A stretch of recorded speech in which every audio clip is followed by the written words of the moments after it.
Morning. Good morning, good morning, good morning. So much energy on a gloomy Tuesday morning, but so glad to have you with us this morning. And whether you're here joining us in person or one of the dozens of people joining us online today, welcome. So excited to have you a part of this month's Wake Up West Coast. Before we get started, absolutely want to thank our sponsors that we have this morning. We had a morning mingle sponsor, Lindsay Younglove and Sarah Boss from United Bank. If you didn't get a chance to stop by and see them on the way in, make sure you stop and see them on the way out. They are great partners for the West Coast Chamber, and so excited to have them as sponsors this morning. Will you join me in thanking them?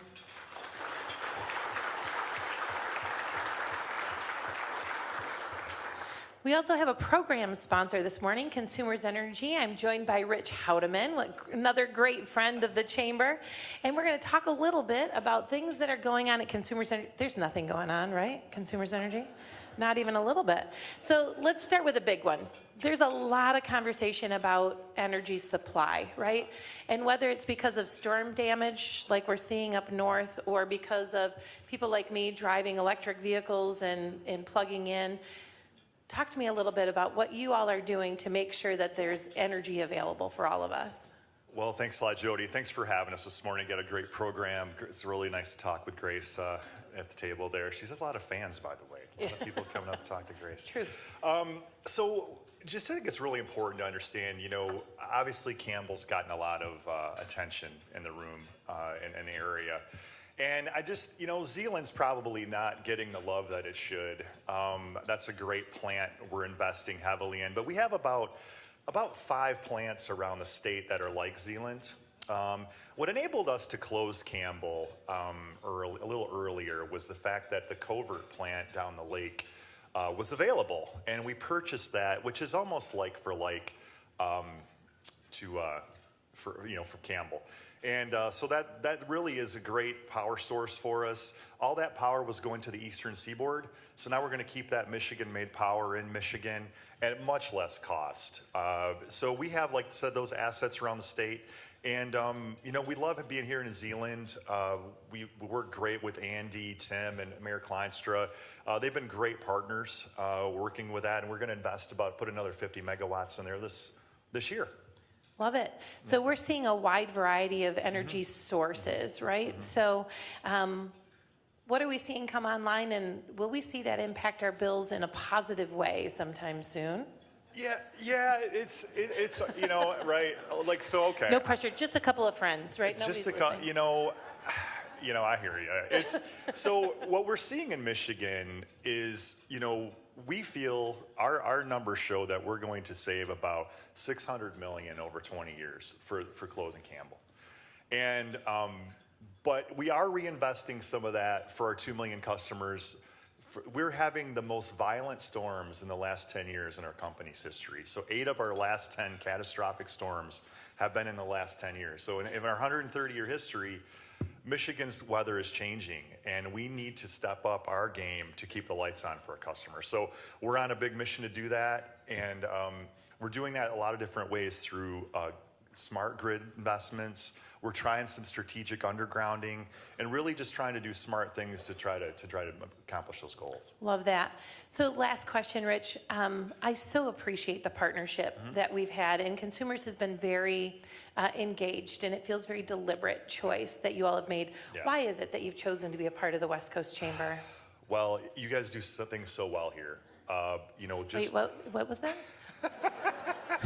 Well, honestly, this county is really special. You have 10 of the top 10% of school districts in the state. You've grown, like we opened Campbell in 1962. You've grown by 3 times since then. You're 300,000. We opened at 100,000. And you're just growing like crazy. And between you and the great work you do to create a high quality of life here, and then the base jobs that Lakeshore Advantage services is such a great relationship, and I love it that you're doing more and more together. I think we all could learn a lot around the state from that relationship. So I wasn't paid to say that. It's genuine. Looking at you, Jennifer Owens. Hey. So anyway, we just appreciate the partnership. Fantastic, and we appreciate you as well. Would you join me in thanking Rich and the team at Consumers?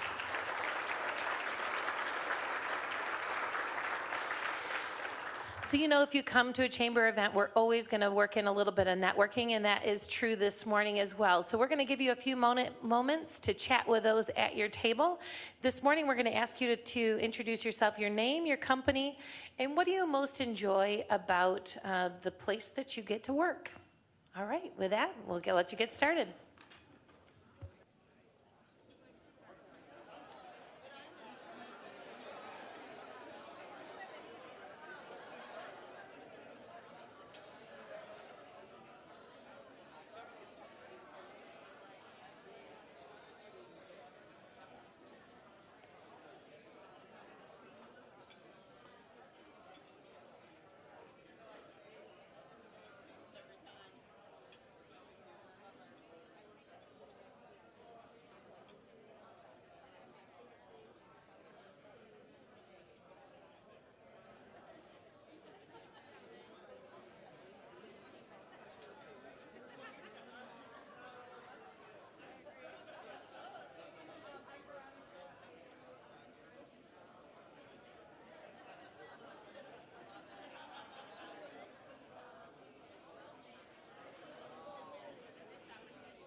Okay, welcome back. Hopefully you had a good opportunity to get to know some new people this morning or get to know your coworkers even better, gain some insight. So it's my pleasure to be able to introduce today's speaker, Grace Gavin, co-founder of No Honesty. At the West Coast Chamber, we talk all the time about the fact that our culture is open and honest. It's the only way that we know how to be. And when we saw Grace's information and learned more about what she does, we knew that it was the perfect fit for this morning. I did not know, though, at the time that we were setting this up, that it would be her birthday on the day that she came to speak to us. So I promised her I wouldn't make you all sing happy birthday to her, but we're thrilled that she would honor us by being here anyway, let alone on her birthday. So with that, please join me in welcoming Grace Gavin. Thank you. All right, good morning, everybody. You can hear me okay? So, yes, today is my birthday. It's also tax day, so if you have any funny IRS jokes, I've probably heard them all, but I still want to hear them again, so feel free to come tell me them afterwards. And on the spirit of it being my birthday, I just kind of want to know who's in the room here with me today. So just by a show of hands, how many of you love birthdays, love celebrating them, you're all about it? Okay, a decent amount of you. Now, where are my people on the other side? We're like, I'm not telling anybody my birthday. Don't look at me. I'm not trying to celebrate. Who are my other people in the room? Okay. All right. All right, if you got team members, take note of that. Okay, that's important to know. But really, it's such an honor to be here with you this morning celebrating my birthday. You're all giving me the most wonderful gift, the gift of your time. So thank you so much for that, and I want to be a good steward of it. So what we're going to be talking about today, let's make sure we switch. All right, great. We are talking about mastering the skills of healthy communication. And before we get into that, I just want to share just a little bit more of who I am so you know who's up here talking to you. So like Jody said, my name is Grace Gavin. I'm the co-founder and integrator at No Honesty. I'm an open and honest expert. That's on the work side of things, really blessed to do what I do. On the personal side of things, I also recently got married in June of last year. You'll see my husband, Eric, up there. We are still married, so it's going well. And you'll also see our golden doodle, Nova. She is like every other golden doodle, absolutely crazy, and we love her to death. And then the last thing that I love to share about myself is that I am the last of 8 kids, and I was born and raised on a dairy farm. And growing up in that family business, I saw a lot of ways that communication could go well in a business. And I also saw the ways that it could go really poorly and be really unhealthy and affect the team and then ultimately affect the business. And so that's part of why I do what I do today, because I want to help teams have that healthy communication. I want to help us be the most effective that we can be and maybe, just maybe, experience a little bit less chaos in our lives. Wouldn't that be nice if our lives were just a little bit less chaotic? And there's a quote that I love to share that I think goes along with this well, and it's from Professor Robert Fry, who's a GVSU professor. I feel a little bit bad saying that on the Hope campus, so please forgive me on that.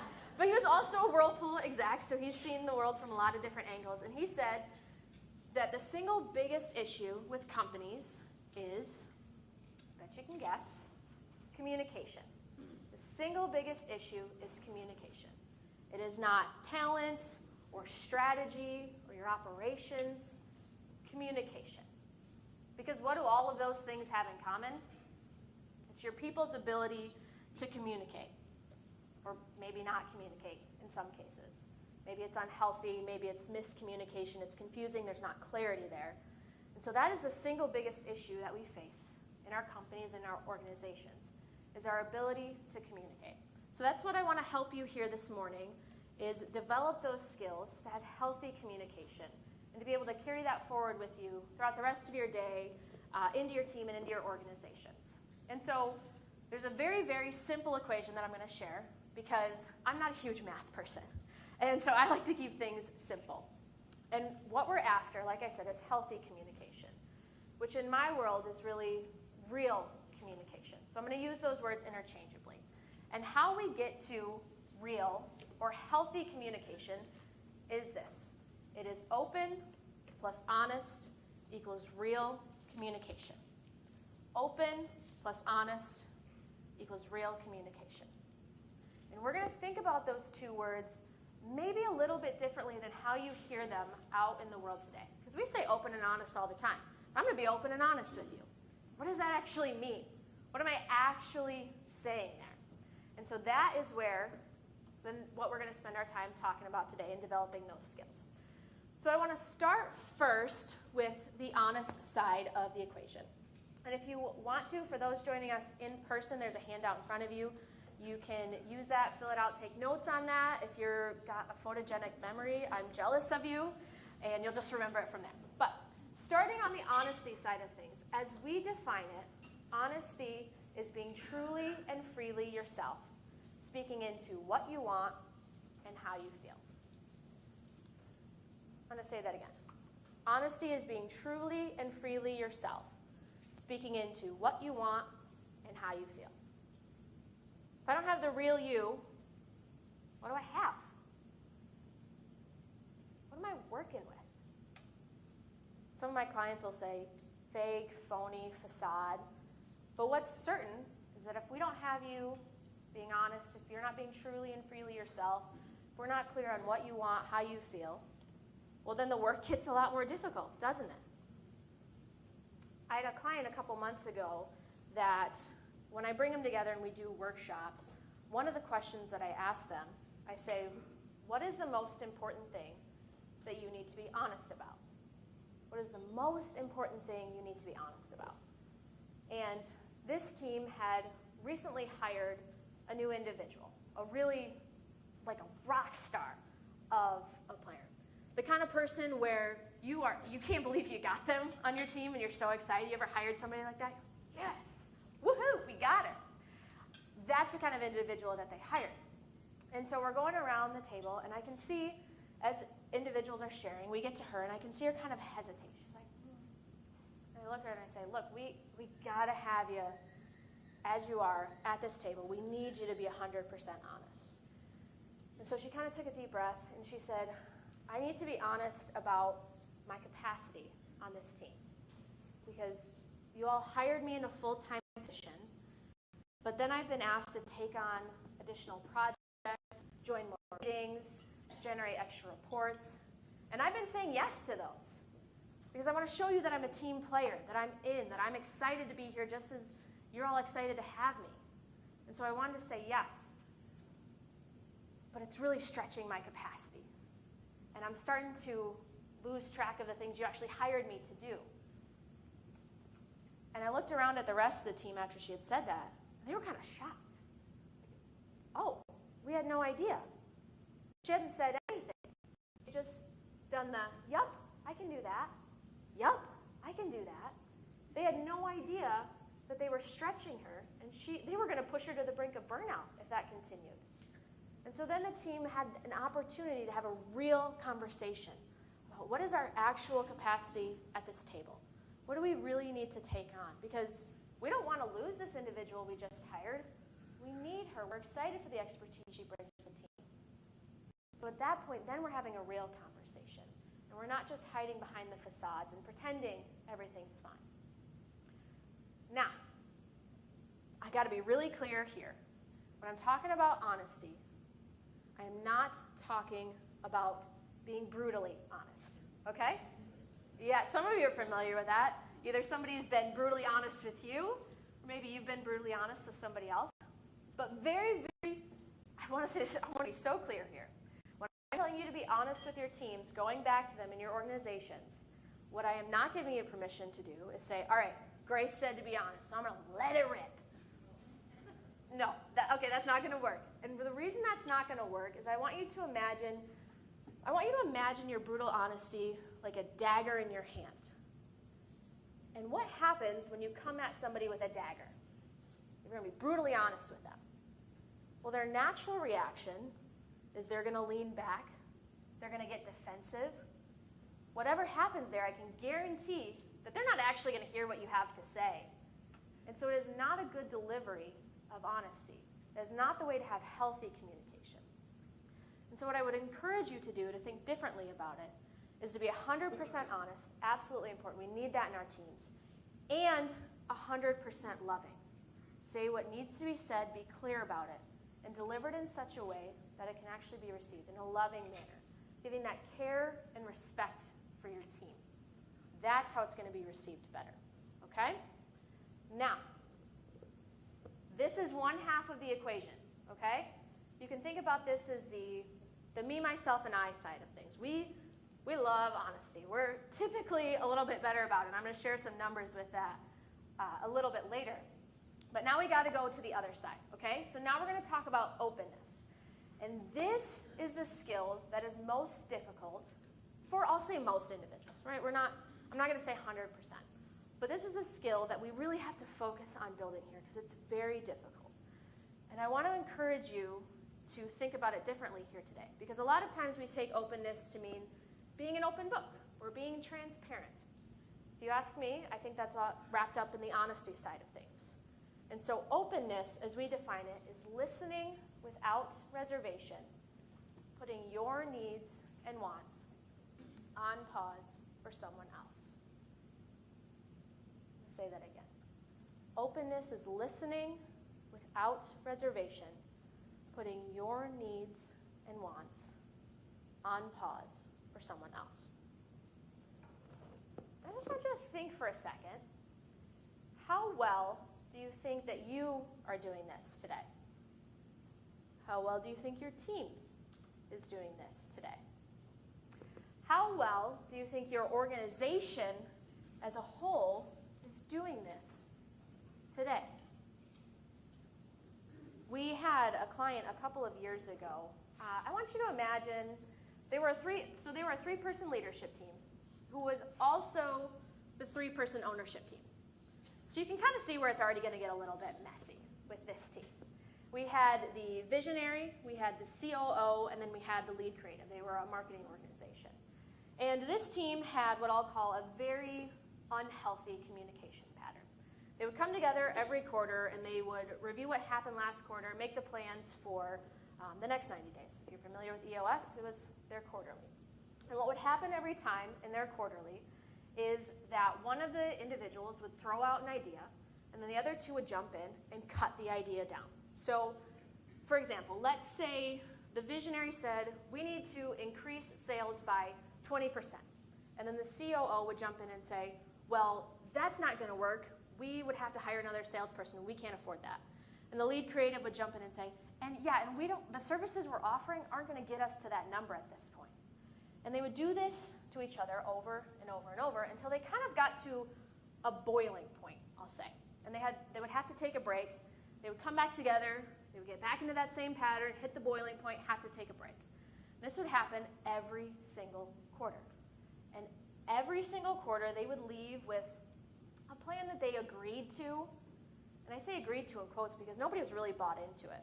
So the likelihood that it's going to happen, not great. And every quarter, they would come back together with lackluster results. A lot of their projects, their rocks weren't complete, and profitability was suffering because of that.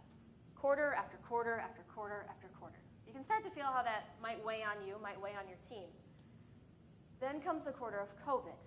So not only do we have these patterns and these stressors and these issues, but now we've got all of the other stuff of COVID added on top of it. And they get back into that same unhealthy pattern, but this time it hits that boiling point and it bubbles over. And I want you to think about the worst things that you could say to a team member and then take it a step further. I'm talking insults, swear words. It was ugly. And they left that quarterly with, again, a plan that they agreed to, but it was different this time. They'd broken the trust at this point. And they started to have conversations about, can we even do this? Can we work together? Do we shut the business down? Do we split it into thirds? I don't think this is going to work. And so they come back for their next quarterly, and they start to get into that same pattern again. They're like, we'll give this a try again. And they get into that same pattern. And then the visionary finally had this moment of what I'll say is brilliance. And he said, I don't want to hear all the reasons we can't anymore. I want to hear we can if. We can hit the sales projections if we add another person or if we change the process. We can get this operational side of the business running if we do these things. We can if. And what the visionary really did in that moment is he finally invited openness into the conversation. Because that team was being honest before, brutally so at some points. But they weren't actually listening to each other. They weren't actually pausing what they wanted, what they thought their team needed for each other. And they finally invited openness into the conversation. It transformed how they communicated together. They gave each other the opportunity to be heard and respected, which meant that by the end of that quarter, they finally left with a plan that they were all bought into because they believed in it. They debated, they worked through the tough issues rather than just shoving them aside. So that's what we're talking about when we're talking about the power of openness. And just consider for a moment where you could invite that into your organization and into your team.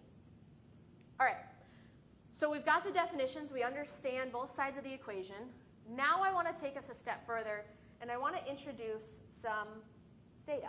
Who are my data lovers out there? Like, show me some numbers, Grace. Come on, let's do this. All right, so to do that, we have our Pursuit of Honesty assessment. So if you scan that QR code, it'll take you to our website. It's a free assessment to take. But the reason that I bring it up is this is where I'm going to be sharing the data from. And we created the assessment to get your real-time data on your level of openness and honesty. And then we break it down further into your personal life and your work life. Because sometimes those are different, aren't they? And so what we're finding right now from the assessment, I'll let people finish getting that QR code. It's also on our website. You'll find it at nohonesty.com. But what we're finding right now, and the way that I want to think about this is in terms of a 5-day work week, okay? So what we're finding right now is an average openness of 66%. This is just across all individuals. I saw Sue's face. She's like, oh, I don't know if that's good. Not great. An average openness of 66%. So if we take the inverse of that, that means that on average about 34% of the time, we are not being open to the people around us. We are simply not listening to them.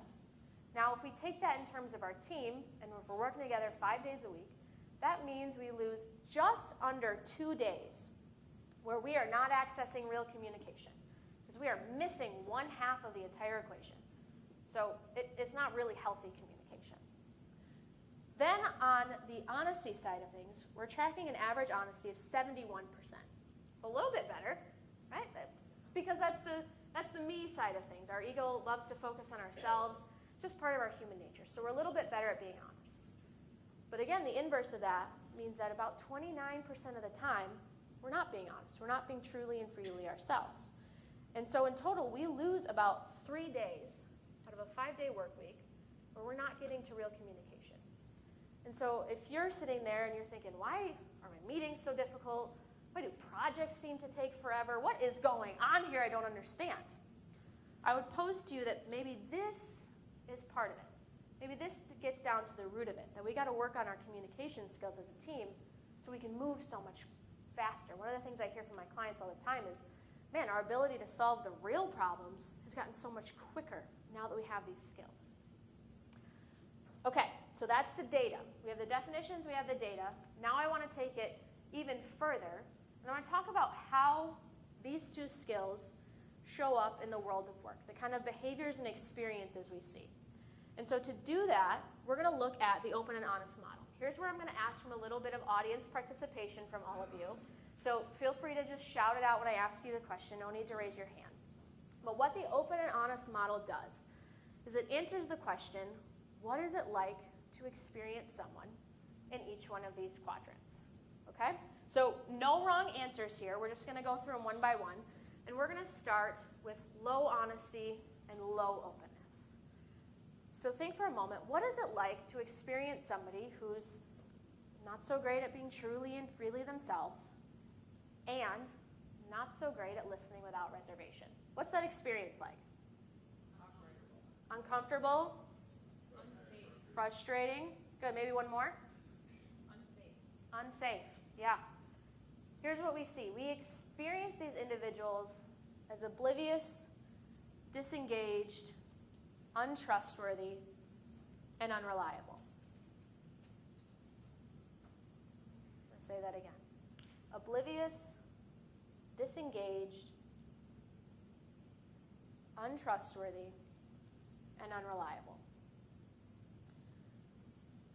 That's a really tough spot to be. It's also a really tough team member to have in your organization. And so I really hope that you don't have anybody who shows up in that quadrant. But I'm betting that you might. All right, let's go up on the model now. What about somebody who has high honesty but low openness? So they're really great at speaking into what they want and how they feel. Awesome. But they're not so great at putting their needs, their wants on pause for somebody else. What is that experience like? I heard narcissistic, a little bit louder. Arrogant, critical, domineering, abrasive. Yes, whoever said arrogant, ding, ding, ding. Here's what we see. We experience them as aggressive, defensive, arrogant, and disregards others. Aggressive, defensive, arrogant, and disregards others. Now, I want to be clear when I'm going through these quadrants, it's not that anybody necessarily intends to show up this way, but it's important to recognize this because this very well could be some of your team's experience of you or an experience of another individual. And what typically happens when I talk about this quadrant in particular is that there's usually a face that pops up in your mind. Yeah, please don't say their name out loud. That's especially if they're not in the room here with us, it's really not fair to them. But I would encourage you to maybe bring this back to them as a tool and say, hey, I learned this at Wake Up West Coast. Where do you experience me in here? Oh, okay, interesting. Here's where I'm experiencing you. And now your goal there, some of you are like, I don't think that would work out very well, Grace. I hear you. Your goal there, especially if this is somebody on your team, is to help them develop their skill of openness. Just help them navigate that a little bit more. Because again, these are skills we're building. It's like muscles in the gym. I don't know if you've ever gone to the gym and expect to come out looking like a bodybuilder.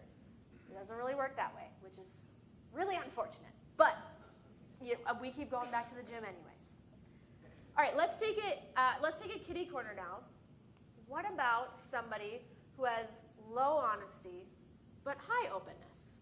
So they're not so great at being truly and freely themselves, but they are great at putting their needs, their wants on pause for somebody else. Awesome at that. What's that experience of that individual like? Pushover? What else? People pleaser? Yeah. Another one I get here sometimes is doormat, which is really tough. It's kind of a mean thing, but I've heard it. So here's what we see. We experience them as passive, stagnant, indecisive, and insecure. Passive, stagnant, indecisive, and insecure. Also a really tough spot to be as an individual. And I think we're really clear on why those who end up in the aggressive, defensive, arrogant, disregards others quadrant are really damaging to our teams. They get labeled the loudmouths, the spotlight's on them. If you're in a meeting with them, good luck getting a word in edgewise. They're really detrimental to our team health and our ability to have healthy communication. Now, what I would also say is that those kitty corner can be equally as detrimental to our team health and communication. And why might I say that? Why might I say they're equally as damaging? Yes, their talents aren't being used. We've hired them for a specific expertise, skill, or ability. Like imagine if you hired like a marketing person. And then you're talking about, what is our marketing plan? What are we going to do? And everybody on the team throws out ideas, but you don't hear anything from the marketing person. Well, that's kind of a problem. Where's their expertise? Where's their voice? What's going on there? And so we got to watch out for that. And the other piece, too, here is that when you get individuals that get stuck in either of these quadrants, it can become a really unhealthy dynamic. And So if you see that happening in your organizations, in your teams at all, please, we got to talk about that and we got to work through that, because that unhealthiness, that toxicity sometimes it can turn into, won't just stay between those two individuals. It will spread, and that's going to affect your culture. And so please, I'm begging you, you got to work through that, help them develop some skills there. All right, final quadrant, what about high honesty and high openness? This is my favorite one for, I think, maybe obvious reasons, but somebody who's got the skills to be truly and freely themselves and listen without reservation. How do we experience that individual? Leadership? Yeah, I like that one. I haven't heard that before, Stu. What else? Trustworthy. Impactful. Yes. Ding, ding. Here's how we experience them. We experience them as engaging, high trust, clear and actionable, with an ease of communication. Engaging, high trust, clear and actionable, with an ease of communication. Whew! Isn't that where we all want to be? Isn't that where we want all of our teams to be? That is healthy communication right there. That's what we want. And so when you take the assessment, you have your team take it later, on page 2 it'll actually plot you on where you show up on the open and honest model. And what's really important about this model and your results in general, is I keep saying it, but it begs repeating, is that these are skills to build. So if you get results, you're like, wow, this is lower than I thought it was going to be. Or if you get results that are higher, you're like, fantastic. Either way, we're still building skills. And what your results show you is where you end up on the model a majority of the time. What that means is that for all of us here in this room today, we'll show up in one of them a majority of the time. But we will shift throughout all of these quadrants at some point. For some of us, it's within a year. For some of us, it's a month. For some of us, it's within a day. We are shifting throughout these quadrants. And so it's not about beating ourselves up or judging ourselves for where we find ourselves, but it's really about recognizing it and then saying, okay, what do I got to do here to move? Do I need to re-up my honesty? Do I need to re-up my openness? Maybe both? What's getting in the way here? And so that's where I want to take you next, is we're going to talk about the two barriers, the two divides that get in the way of our ability to be honest and our ability to be open, okay? So we're going to start on the honest side of things. And what blocks us from being honest is fake you. Fake you is the facade we project rather than being 100% honest. Say that again.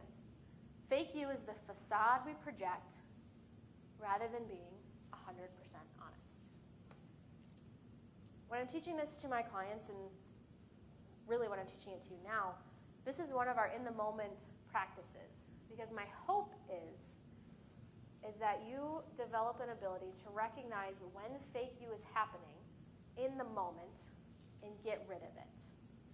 And so what fake you can look like is a million different ways for as many people as there are on the planet. But it can look like not admitting to a mistake. It can look like skirting the truth a little bit, telling a little bit of a white lie. It can look like pretending that you're not mad at somebody when you really are. Like, how are you? Good, great, we're fine. It's all fine and dandy. It can look like not speaking up, not adding your voice to the conversation when you do have something to say. So it comes up in all of these different ways. And again, if we go back to the numbers, we're seeing this happen about 29% of the time for the average individual. For you, maybe it's more. For somebody else, maybe it's less. But that's the average that we're finding. And I think about fake you, for me, when I saw it happening, when I finally recognized when it was happening, is when I was going to networking events. When I first started in my professional career. I had to go to a lot of them, and I don't know, there was just something about them that I found exhausting. I didn't find them to be very fun, and I wasn't making any great connections either. And so I started to look at, well, I know I'm probably going to have to attend a lot of them throughout the rest of my professional career based on what I've chosen, what I want to do. And so I was looking, I was like, I got to figure out what's going on here. And what I realized was happening, what was leaving me so exhausted, not enjoying these events, is because I was showing up as fake you. I was showing up as what I thought was the perfect version of a business person. Does that exist? No, but sometimes we like to pretend or think that it does. And so I was wearing the uncomfortable blazers, the shoes. I was having the conversations of, how are you? Good. How are you? Good. What do you do? Blah. That is exhausting to me. And other people enjoy that, and that's fantastic, but it wasn't working for me. And so I looked at it and said, all right, what's going on here? What do I need to switch here? And so very rarely will you ever catch me in a blazer ever again. I think I maybe have one in my closet. I'm kind of a leather jacket girl now. I ask more depthy questions when I can, trying to understand what brings you to the work that you do today. What's been the best part of your day? Those types of conversations. And I just worked over time to get rid of that fake me that was showing up because it was exhausting. Because imagine you have to hold your hand out all day long. It doesn't take very long for your arm to get tired because you're expending so much energy projecting this facade. And then I started to realize, well, of course I'm not making any great connections. And then, of course, no real business is coming from it because people weren't connecting with me. They were connecting with this facade. And so they didn't get to know who I was. We didn't develop any real relationships from that. And so I've been able to flip that to the point now where I'll say for the most part, I really enjoy networking events. I don't leave them exhausted. I have interesting conversations. I get to meet fun new people. I get to see old faces that I know before. But I just want you to consider for a moment, where are you projecting the facade? Where is fake you showing up for you in your day-to-day life, in your team? And where is it hurting your ability to have healthy, real communication? Because I guarantee you it's showing up in some way, somehow for all of us. It's about recognizing it and getting rid of it. Okay. Now, that is on the honest side of things. So that's what blocks us from being honest. You got to watch out for it. Let's talk about what blocks us from being open. And quite simply, what blocks us from being open is the wall. The wall is the divide we put between ourselves and others rather than being 100% open. The wall is the divide we put between ourselves and others rather than being 100% open. Again, this is another one of our in-the-moment practices because I want you to develop this skill to recognize when it's happening and get rid of it. Average, 34% of the time we're doing this. And so when you think about the wall, I want you to, quite literally in front of you, I want you to see a brick wall. And Jody, what happens when I put up a brick wall between you and I? You can't see me. We're not having a conversation. Nothing's really going on anymore. And we're doing this to people all the time. We put up the wall when we disagree with what somebody has to say, when there's a difference in values, when somebody on our team brings a new idea to us, but their last idea was kind of terrible. So we're like, they probably don't have any good ideas at this point. The last one was terrible.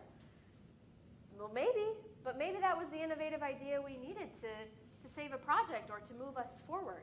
And if we're not open to it, if we're not listening to it, we are going to miss out on it. Another way that I see the wall happening for leaders and for teams is when we talk about multitasking, especially when it comes to technology. And so if I'm talking to my team member, but imagine this is my phone, by the way. I'm saying, yep, I see what you're saying. Yep, let's keep going. Well, I'm not 100% open. I'm not 100% listening to what you have to say because I'm trying to multitask. And we're doing that to our team members all the time, especially in this day and age. And really, our attention nowadays is a commodity. There are people vying for our attention all the time. And so when you can give the gift of being 100% open, even just for a few minutes to a team member, you are handing them a very, very precious gift. You are helping them feel heard and respected, which, by the way, this stat blows my mind every time I share it. I really hope we're going to change the tide on this. But we feel heard in our day-to-day lives only about 5% of the time.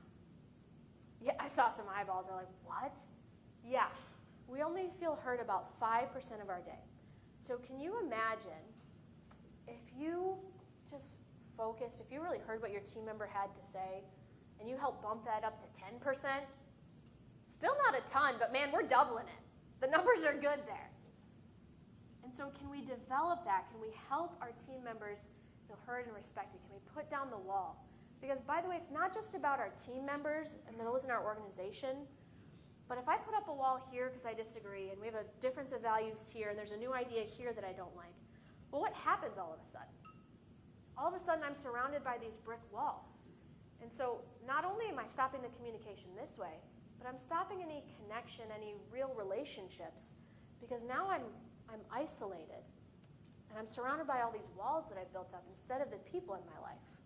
And so it's no wonder that we have a loneliness and isolation epidemic in our country, to the point where I think I saw it's equivalent to about smoking a pack of cigarettes a day that leads to premature death. It's a real serious issue that we're dealing with, okay? So I want you to just consider, where are you putting up the wall, and where is it maybe not helping your team? Where is it hurting your ability to communicate, to move forward, to really hear what your team members have to say? Okay? All right. So we've gone through the definitions, you have the data, we did the open and honest model, you're clear on what it looks like. We know the barriers that get in the way, fake you and the wall. Please watch out for them, get rid of them. They are toxic and pervasive, and they just build and build the more we let them go. Now you might be sitting there thinking, okay, Grace, this is great information, but how do I get started? What do I do here? Well, I'm going to share one last practice with you that's one of our Forging Ahead practices where you can take out today and start having healthy, real communication. And that is the agreement. And so I encourage you to either write it down or take a picture of it. But the agreement is a simple, proven script that we have developed that you can use at the beginning of any relationship or conversation that's going to get you to real, healthy communication much faster, okay? And so, can I use you as an example? Can I model it with you? What's your name? Dana. Okay, Dana, you don't have to do anything. Just sit there. Dana, will you agree with me on how we're going to communicate? I want you to be 100% honest, meaning I want you to be truly and freely yourself, speaking into what you want and how you feel. I promise I will be 100% open to it. I will listen without reservation. I will put my needs and wants on pause for you. And in return, I will be honest with you, and I ask that you be completely open to it. That's the whole thing. It takes all of, 10, 15 seconds. But now we have some pretty clear expectations on the kind of communication, the kind of conversation that we're going to have going forward. Because sometimes that can be the biggest barriers. We just don't clarify with our teams, this is the expectation, this is how we're going to communicate together. And by the way, it's not necessarily a one-time thing. And so now the Dana I have in place, it's a living, breathing agreement where she can come back to me and she can say, hey, Grace, I feel like you weren't being 100% honest with me. What's going on? What's the deal here? Or I can say, hey, I feel like you weren't 100% open. What's going on? And we can have a conversation about it and hold ourselves accountable to it. Because again, these are skills we're building. So we are not going to be amazing and great at them immediately. I'm still working on them every single day. But what it does is it helps us have language around that. It helps us talk about it and get really clear on what we want to have going forward together as a team. Okay? All right, we're going to get to hopefully maybe a question or two in just a second. But if you want to go further with this or you want to have a conversation, this is everything that we covered, by the way. So we covered a lot. If you're like, whew, I feel like I got a lot of information today. I've done my learning for the day. Check. You did, because we went through a lot. You know the equation, open plus honest equals real communication. You know what honesty is. You know what openness is. We talked about the assessment and the data, the open and honest model. You know what gets in the way, fake you, and the wall. Then you have the agreement. And by the way, if you're up for it, to take a little challenge or homework from me, on your sheets, I would love for you to write down just one name that you can do the agreement with today. Who's one person in your life and your team that you can go test, that you can go work on the skill of healthy communication, that you can say, hey, I learned this thing today. Will you try it out with me? Who's one person that you can do that with? That's my homework for you today if you're willing to take it up. All right. So now I really am coming down to the end of my time. So thank you so much. And if you want to go deeper with this, or you want to have a conversation, these are just a couple of ways to engage. So you can take the assessment, like I said, that's free on our website. I love talking about this stuff all the time. And so if you're sitting there thinking, man, I wish my team was here to talk about this, if you scan that QR code, fill out the information, I will come to your team and we'll talk about this for a free 60 minutes. You can ask any questions you want. I'll share about how I teach teams, and we can talk through what skills we need to develop on this team. And then lastly, I don't usually do this, but because this is my backyard, I love West Michigan, and y'all are awesome, and think of it as like a birthday gift from me to you. I prefer giving gifts to people rather than receiving them, so this is great. But if you want a free hardcover copy of No Honesty, just come see me afterwards. All I need is your mailing address, your contact info, and my team and I will get that mailed out to you because we really just want to spread this work and make West Michigan the strongest, most healthy it can be when it comes to communication. With that being said, Hannah or Jody, do we have any time for one, maybe two questions? Okay, great. And if you have a question that's a little bit more of a sensitive nature, you don't want to say it in public with people, that's okay, it happens. That's my email, that's my cell. Please feel free to reach out. I love talking about this, like I said. Hannah, anybody have any questions?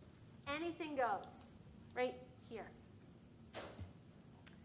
Thanks for being with us this morning. Yeah. So my question is there some nuance? Well, I know that you'll say yes, there's nuance. So my question, though, is on nuance when it comes to communicating in an open and honest way, particularly for those of us who supervise other people. I'm wondering if there's, like, what you would say is some nuance around leading teams in open and honest ways without expecting them to carry our emotional stuff, any kind of challenges we're having maybe with superiors or other people in the community. Like, how do we communicate in open and honest ways that are healthy? Mm-hmm. Do you kind of know what I'm trying to get? Yeah. I'll do my best to answer, and then you tell me if I didn't get it right, okay? So I think about it as, to keep it the most healthy communication, where does the issue or where does the conversation need to be had? And so if it's an issue or a conversation that you need to have with a direct report, then just have it with that direct report. If it's somebody that you need to have on the same level as you appear, have it there. Don't bring it to your team. That's going to create unnecessary drama that we don't need to have. Then if it's a conversation you need to have with the whole team, then obviously have it there. And the other way that I think about protecting your team, because sometimes as leaders, as managers, we get told information about the organization that we're not quite allowed to share. And so I think about it as being, how can you be as honest as you can be as soon as you can be? And then from that side of things, for your team, is just encouraging them and helping them develop the skill. For leaders, this is where openness becomes really, really important, because if we want our team members to be honest with us, we want them to tell us what's going on, what they're struggling with, then we have to have that ability, that skill, where they can come to us and they can feel safe doing that. That's where kind of psychological safety comes into it. That's a big old huge definition that gets really complicated for people, so I like to simplify and just say being as open as you can be. Does that answer it? Yeah, that's helpful. Thank you. Good. Thank also, you. happy birthday. Thank you. I think I saw a hand here, and then whenever we're out of time, somebody just cut me off. Great. Hi, thank you. You started to touch on it there. When you work in organizations where they're fear-based or it's not safe, and you have leadership that says one thing, does another continually, how do you handle that with this model as an employee or a leader within that organization? Mm-hmm. Yeah, that's a great question. So when I start working with organizations, one of my requirements is that I start working with leadership because if they're not bought into this, if they're not working on it, then it's not fair to the rest of the employees. I can't go to somebody below with the power dynamic and say, hey, be open and honest, but your leadership isn't doing it. So that's a really key part. And then the other part too I say is, look, leadership is working on developing these skills, and so they're not going to get it right all of the time. But if you're out there and you're looking around at the organization you're in and you're saying, oh man, we don't have these skills, we struggle with this, my thought is always, okay, what can I do to help change this? And if the answer is nothing, or it's difficult and it's a hard hill to climb and it's not going to be possible, then maybe I need to find a different organization that does invest in being open and honest, because they're out there. Your West Coast Chamber is one of them. There's many other clients that I work with, but that's a consideration. And then if you're a leader and the rest of your team's not ready to do it, how do you lead by example? And how do you develop them and show them the value of this? That answer? Okay, fantastic. Thank you. Great questions. Grace, thank you.